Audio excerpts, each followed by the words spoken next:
Welcome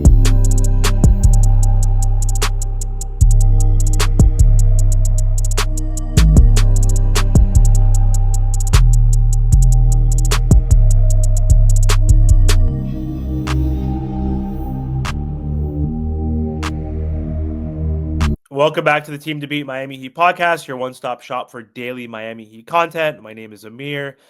For today's episode, we're bringing back the Miami Heat Chronicles. We're long overdue. Martel and I haven't done a show together in quite some time, and it's okay because the Miami Heat have been terrible, so there hasn't really been a reason for us to talk about the Miami Heat really together. So the Miami Heat, as we all know, are having a very challenging season. They're on a 9-game losing streak. They're playing tonight against the Rockets. They could very well lose this game, and it could be 10.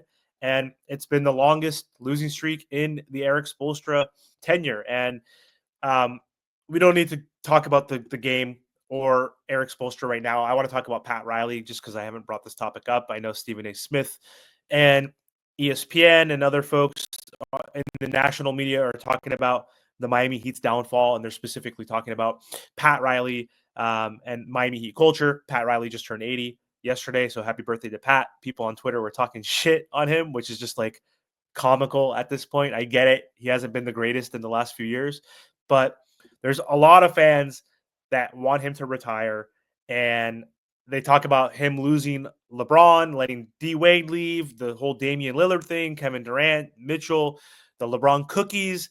You can go on and on, right? And he's getting thrown under the bus big time, and I think it's ridiculous. Like, he literally, Martel, won the NBA Executive of the Year last year in 2024. Like, how washed can one person truly be when we've still gone to the finals 7 times and he's won 3 championships with this Miami Heat team? So, like, obviously I'm not foolish to say that, like, he hasn't made mistakes, right? Like, he's not perfect, but don't tarnish his legacy. Don't treat him like some shitty executive. Like, we're human, we make mistakes, he's old. So that's my 2 cents. What's your 2 cents on the whole thing with Stephen A. and just in general with Pat Riley and how he's been performing over the last, let's say, 3 to 5 years? My biggest thing about Pat Riley, I would honestly have to say, and there's just a few things. The first one is the asset management. I think they've done a terrible job with asset management. They haven't been able to flip picks and players.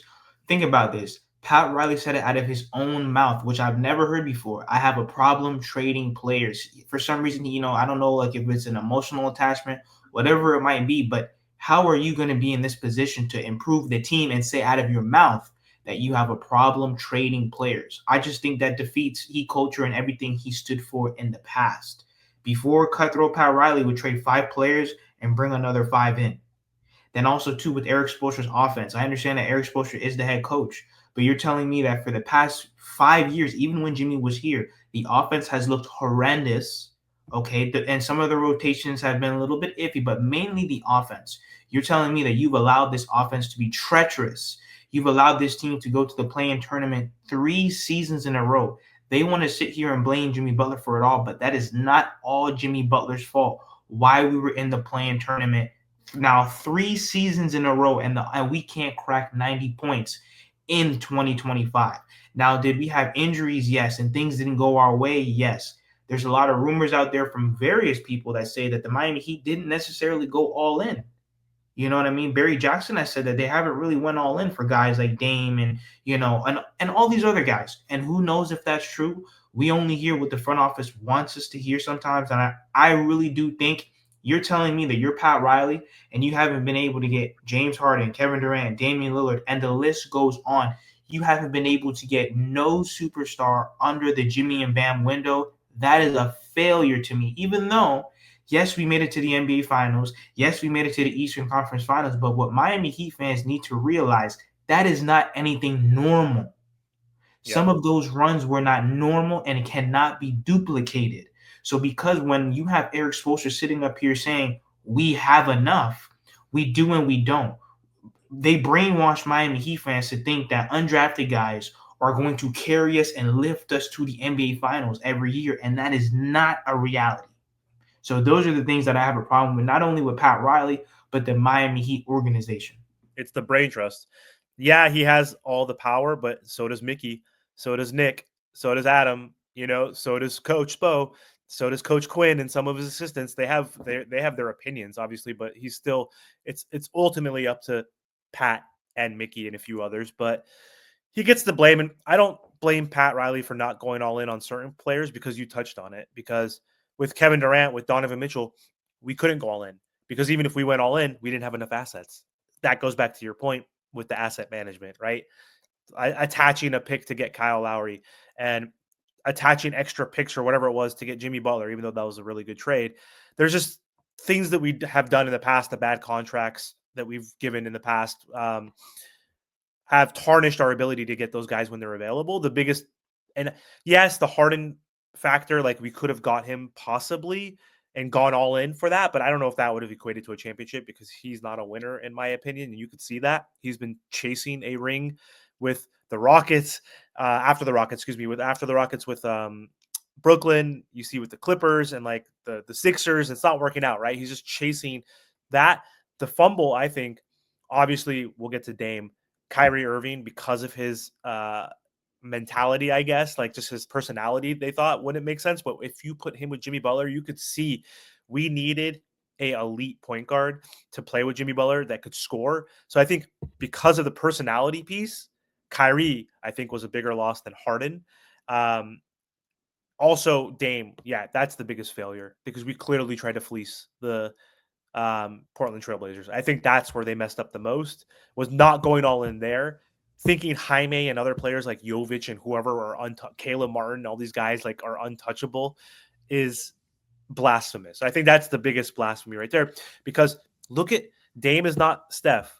Dame is definitely not Steph, but he is closer than anybody else in this league. And imagine if we had Dame with him, Bam, and Jimmy and figure out the rest like we did with the big three.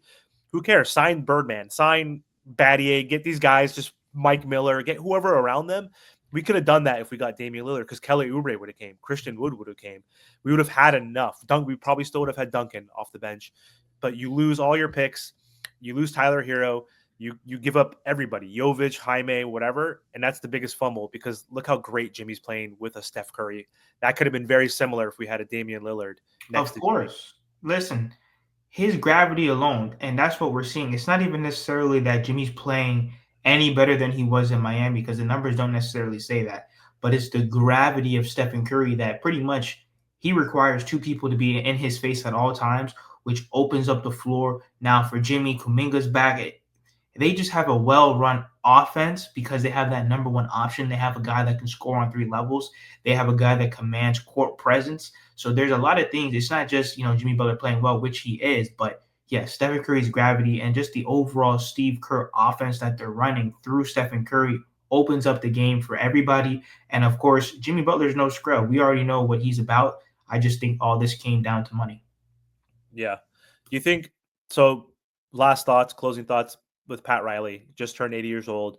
He's lucid, okay? Like he's making some bad decisions, but he's not senile. He's very lucid for someone who's just turned 80 years old. He's very stubborn. It doesn't seem like he wants to leave anytime soon. But do you see the Miami Heat forcing him to retire anytime soon? Do you think that should be the direction? Because think about this, Martel. Just like NBA players that have superstar legacies that are legends, what happens to them in their final years, especially if they actually stay in the NBA long? What did Shaquille O'Neal do in his career?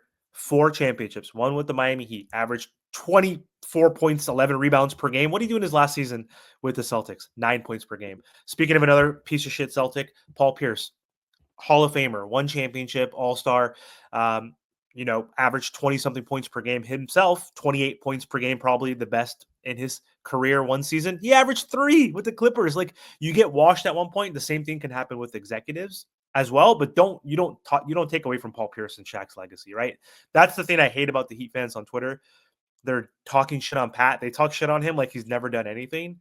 It's like show some respect a little bit. So I still think I'm okay with Pat running the helm for now, but he's 80 years old, man. Like this guy needs to like give it up soon. He needs to like drink some more milk, go to bed.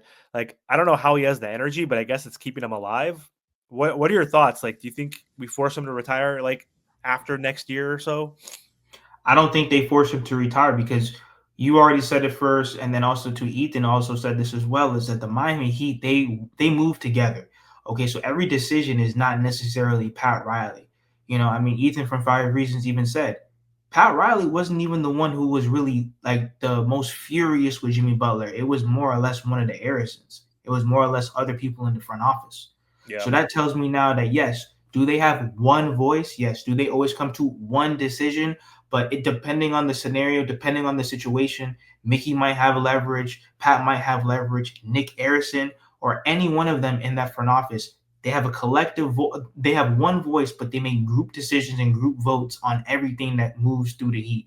Do I see them forcing him out? I don't see them forcing him out because it doesn't make sense. They gave him the cord, they want to give him the statue. They're not going to force him out. All I'm saying is though is that clearly there's been some issues with this front office. In terms of giving Pat Riley grace, yes and no, because once again, 2 NBA finals, 3 Eastern Conference finals, but he has not made the over the top move. He hasn't been able to win us a championship since the Big Three. And I think that's really where we have Miami Heat fans that are very upset.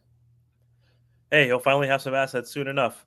That's what I'm saying. Like, give him a couple years, see what happens. Now this is the true testament. He's been part of the group that has drafted players like Khalil Ware and Jaime Jaquez Jr. So they've been drafting, I guess, relatively well. Jaime, even though Jaime's having a bad year, but they're going to have possibly 2 picks because they look horrible right now and they might not make the playoffs. But they could surprise you. But either way, you have more tradable picks this season if they don't make the playoffs. So they could probably have like 3 picks or 4 picks. We haven't had that in a while. And you have expiring contracts like Duncan Robinson and Terry Rozier and young tradable, not young, but guys in their prime like Andrew Wiggins who are making like 30 million, which is like a perfect player to try to trade to get a piece, to match salaries with a Kevin Durant, Trae Young type player who's making, upwards of 45 to 50 million. So we do kind of now have some pieces and assets and picks, and expiring contracts. Let's see what Pat can do, like to actually try to go all in if he's willing to go all in with the build of Bam and Tyler. We'll see. I don't think we should, but we'll see what happens. But anyway, thanks for watching, guys. Before we hop off, just want to make sure you guys check out Martel's channel, the Miami Heat Zone podcast, and go subscribe to his channel. And of course, subscribe to my channel, Team to Beat Miami Heat.